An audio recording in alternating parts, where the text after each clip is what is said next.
Napaka-exciting ng araw na ito guys dahil ito yung talaga makakamora kayo guys dahil sa grand opening namin today ay mag buy one take one kami. So ano pa ang hinihintay nyo talaga mga ka-guys? Visit na kayo dito sa aming Milk Tea Plus only in Dinalupihan, Bataan. Nag-iisang Tea Plus lang yan guys kaya hindi siya mahirap hanapin. Kaya see you there! Kita tayo for today guys. Update tayo mamaya sa mga iba pang mga ganap for today. So si husband nagre-ready lang siya habang ako ay nagba-vlogging dito. Kaya maya-maya pag ready ni husband, go na din kami kasi yung isang balloons dyan, kami yung magdadala kasi isi-sit up pa yan doon sa siya pagdating na to say you there. Kasi mayroon rin pala kaming pa-motorcade, hindi ko alam. So napaka-thankful namin kasi yung pinaka-original na may-ari talaga ng Tea Plus na ito, kung saan kami nag-franchise, ay talagang napaka-hands-on nila, supportive, at saka talagang tutulungan kanila sa lahat ng kanilang makakaya. Kahit anong kailangan mo, message ka lang sa kanila, hindi sila magdalawang isip na tulungan kayo. Excited na kami talaga. On the way na kami sa shop, at ayan yung balloons namin, green and white, and kai-kai. So ayan yung aming color ngayon. Pati si husband, green din siya. Almost there, malapit lang talaga, 5 minutes. Kaso pag may traffic konti, dahil ginagawa ang daan dito, kaya maabot siguro na 7 minutes. Pero not bad pa rin, kasi malapit pa rin talaga. Okay! College, school dyan. Group private yan. Ayan, malapit na tayo. Medyo busy yung daan dito, traffic dahil sa mga tricycle at iba pang mga sasakyan. Din dyan, mga school na naman dyan, high school naman to at saka elementary. San Rosario Street, I think. Yeah. Oh, San Rosario, tama. Dito kami sa San Rosario. Ito yung shop guys. Ayan ang Tea Plus namin. So papark lang kami. Kami mag-park sa Alphamart kasi katabi lang siya talaga. Bababa na muna kami. Ayan balon. May music pala. Ayan na guys. Dito na grabe. Ayan ang mga school dyan. Oh. Yan, may music pala dito. Nandito na kami sa aming Tea Plus Milk Tea. Ayun, si husband, nagmuni-muni lang muna doon sa labas. Siya daw yung tagatawag ng customer. May love, you have to call the customer. Ayan. Daming tao sa sa school. Ayan. Ayan pa sila. Wala pa. Pupunta pa sila dito? Sila Ma'am Mitch? Ayan yung table na dinagdag nila makmak kahapon. Maganda pala yung table na bilhin nyo. No? Kaya pala medyo may kamahalan din. Oh, maganda siya. At saka tapo yung upuan. Oh. Ano yan? Dyan yan lagi pag sa araw. Kathleen, i-display nyo yan lagi pag sa nandito kayo. Bagay, kasi hindi naman mainit eh. Oo, di ba? Para pag pwede silang mag dyan. Order is ready. Ito na ang passion fruit. Ay, passion milk tea. Ay, lang pala siya. Parang plain.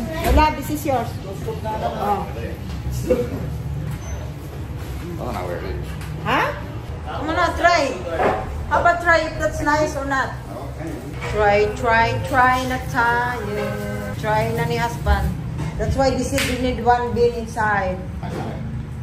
Nakalimutan mo pala ipabili sa kuya mo, Kathleen. Yung basurahan, di mo minisit yung nadoon sila sa New Star.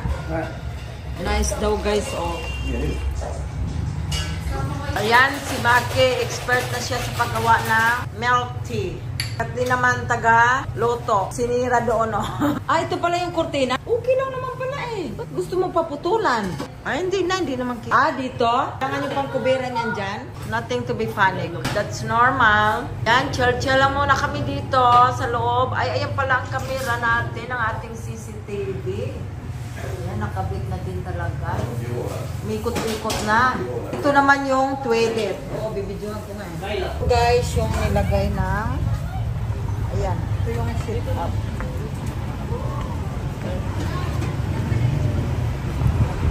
Ayan na yung ating yan, overload. Dito kami tapos ito pa. Yan, may ganito pa tayo guys. Ang dami talagang option ng aming laundry. Yan o. Yan si Makmak, nagkakabit pa ng lobo. Mainit. So, ang nangyari sa amin guys, kinuha lang namin yung balon sa bahay kanina. And then, dinrap off namin sa shop. Hindi na kami nakabalik ni husband sa shop, sa milk tea. Kasi pumunta kami dito sa hardware. Ayan ang mga nabili namin. Bumili ako ng aking pagapangan sa aking cucumber. Kasi nga, talagang na siya. Ready na siya gumapang. So, si husband din, bumili ng para kay Oscar na Stop him from digging. Para talagang Short of cutting his legs off. Oo, kahit ingud-ngud mo na yung nguso niya doon sa lupa, talagang ayan, ay hindi pa rin siya tumitigil, hindi pa rin siya nadadala kahit nasasaktan siya. Dig pa rin siya ng dig doon hanggang sa nagkadumi-dumi siya as in, kasi may tubig yun eh. Ngayon haharangan namin na stingless. Bumili na talaga siya para tapos yung plants doon, imumove ko na naman yon. Put that area in. Yeah. And then, sila na lang Kathleen nag-motorcade and nag-cutting ng ribbon, guys. We're going home, aren't we? Magtitink na lang kami talaga so much kila Mami kasi sila talaga yung nag-import ng bonggang-bongga. Maraming salamat, Mami, sa inyo na nandiyan kayo palagi. Talagang maaasahan sila to be honest. Sila lang yung nandoon kasi nga kanina naghibiting kami. Nangyari kasi kila Makmak, nakalimutan yung extra na balon sa bahay. So pabalik-balik. Nag-decide na lang kami ni husband yung mag-pick up ng balons kasi naitago ni husband kagabi. Hindi nila alam kung saang drawer. Ngayon, hinatid na lang namin doon at saka dumiritso kami kaagad dito sa hardware. And then dahil nga 1 PM na something, mga gutom na kami, gusto na naming umuwi. Ang lang namin, si husband nag-coffee lang. Ako, kinain ko lang yung last na slice na buko pie. Yan lang yun, that's it. Wala na kaming ibang kinain. So starving na kami talaga ng bunggang-bungga. So kailangan namin umuwi sa bahay dahil ayaw na namin bumalik. Dahil ito pa nga mga karga namin, aayusin pa din ni husband yung dinig ni Oscar doon. Hindi na naman namin sure kung gaano kalalim na naman yung binutas niya doon. May mga dapat gagawin sa bahay. No? So, pasensya na kila Mami, hindi kami nakapag-isti ng hanggang huli talaga. Yung mga anak ko na lang talaga laging nakapokus doon guys. Buti nandyan sila para fully support sa ating mga ganap dito sa Pinas. So, ayun lang ang aming vlog for today video. Thank you sa inyong panunood. See you for our Next vlog. Next vlog. Thank you for watching. Mwah.